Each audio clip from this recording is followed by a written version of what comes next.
Baik, Assalamualaikum warahmatullahi wabarakatuh. Perkenalkan nama saya Asana Maro dengan NIM 23005210114 dari jurusan D3 Akuntansi. Di sini saya akan menjelaskan tentang statistika deskriptif beserta populasi dan sampel. Seperti yang kita ketahui, statistika deskriptif merupakan statistika yang digunakan untuk menggambarkan atau mendeskripsikan data yang telah dikumpul menjadi sebuah informasi. Populasi merupakan sebuah kumpulan dari semua kemungkinan orang-orang atau benda yang menjadi objek perhatian. Sedangkan sampel merupakan suatu bagian dari populasi tertentu yang menjadi perhatian. Misalnya, mahasiswa D3 akuntansi kelas A2 memiliki 30 orang dalam satu kelas yang terdiri dari laki-laki dan perempuan. Nah, itu merupakan populasi.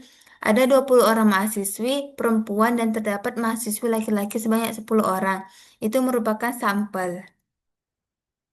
Nah, adapun teknik pengambilan sampling itu yang pertama itu ada probability sampling dan non-probability sampling.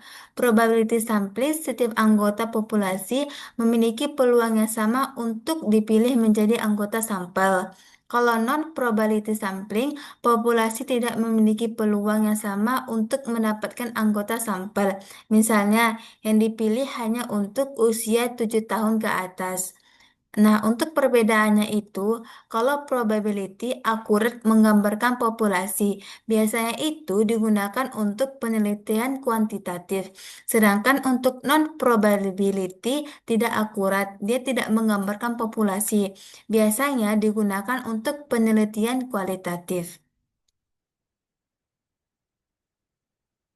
Nah, selanjutnya itu terdapat probability sampling itu untuk tekniknya itu yang pertama itu ada simple random sampling. Cara pengambilan sampel dari anggota dengan random tanpa memperhatikan tingkatan, tetapi dia harus sejenis. Nah, dia itu harus sejenis ya. Misalnya ada 10 orang yang mengikuti arisan. Nah, dia memiliki peluang yang sama untuk dipilih saat penerimaan di hari itu karena dilakukan secara random atau acak. Yang kedua, ada stratified random sampling. Digugakan untuk populasi yang mempunyai anggota yang tidak sejenis, tetapi nanti akan sejenis ketika sudah dilakukan penarikan berseterata. Misalnya, masyarakat yang berpenghasilan 1 juta sampai 2 juta, dan ada juga masyarakat yang mempunyai penghasilan 2 sampai 3 juta. Nah, dari data tersebut, kita kelompokkan berdasarkan strata masing-masing untuk kelompok. Nah, perbedaannya itu kita dapat melihat kalau untuk proporsional itu setiap sampelnya terwakili sesuai dengan proporsinya. Contohnya, kita ingin mengambil 50 guru SMP sekota Kendari berdasarkan tingkat pendidikannya, ada S1 dan S2. Kalau S1 itu ada 128 orang, kalau S2 ada 72 orang. Nah, untuk S1 jumlah sampelnya itu ada 32. Nah, untuk S2 jumlah sampelnya itu ada 18. Nah, ini diambil 1/4 dari populasi yang ada. Nah, untuk disproporsional, pengambilan sampel secara acak dan bersyaratnya itu tidak proporsional. Misalnya, kita ingin mengambil 50 mahasiswa berdasarkan semester. Ada semester 1, 2, 3 dan 4. Semester 1 ada 60 orang. Sedangkan yang diambilnya itu jumlah sampelnya hanya 16 orang. Semester 2 ada 48 yang diambil 9. Semester 3 ada 30 yang diambil 6. Semester 4 ada 50 yang diambil 10. Nah, kalau untuk yang proporsional itu kan 1/4 dari populasinya, sedangkan yang ini disproporsional ini tidak ada proporsionalnya berapanya. Nah, selanjutnya itu ada cluster random sampling, yaitu pengambilan sampel dari anggota populasi secara acak dengan mengambil wakil dari setiap wilayah yang ada. Misalnya, kita ingin meneliti Sumatera Barat. Nah, kita bisa memilih 2 atau 3 kabupaten apa saja yang terdapat di Sumatera Barat, tetapi secara acak. Nah, selanjutnya itu ada systematic random sampling, penarikan sampel acak sistematis. Misalnya kita mempunyai 9 orang. Nah, yang kita ambil itu Bisa data ganjil ataupun data genap. Kalau misalnya kita ambil data ganjil, yaitu ada 1, 3, 5, 7, dan 8. Selanjutnya itu ada non-probability sampling.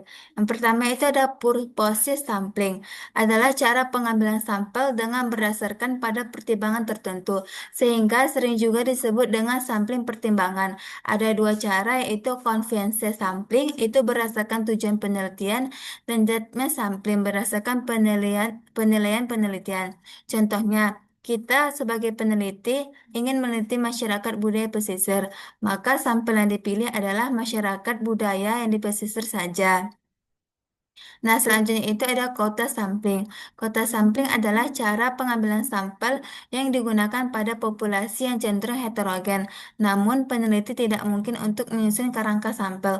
Contohnya, kita hanya ingin meneliti masyarakat Kota Padang untuk ekonomi ke bawah saja. Selanjutnya itu ada Asia data sampling, merupakan cara pengambilan sampel berdasarkan faktor spontanitas. Artinya, siapa saja yang secara tidak sengaja bertemu dengan peneliti yang sesuai dengan karakteristik, maka eh, orang tersebut bisa menjadi responden atau sampel. Nah, misalnya kita sebagai peneliti meneliti turis di Mentawai, maka setiap kita menemui turis di Mentawai, kita harus mewawancarainya. Selanjutnya itu ada snowball sampling. Snowball sampling itu yaitu teknik sampling yang semula berjumlah kecil, kemudian anggota sampel atau responden mengajak temannya untuk dijadikan sampel, dan seterusnya hingga jumlah sampel atau responden kita besar. Misalnya nih, kita mau meneliti kekerasan anak di Jakarta. Yang awalnya kita hanya menemui satu anak, dan ada anak ini juga memberitahu bahwa ada temannya juga yang memiliki kasus yang sama. Nah, maka sampel atau responden yang kita dapat semakin besar. Mungkin cukup sekian yang bisa saya sampaikan. Wassalamualaikum warahmatullahi wabarakatuh.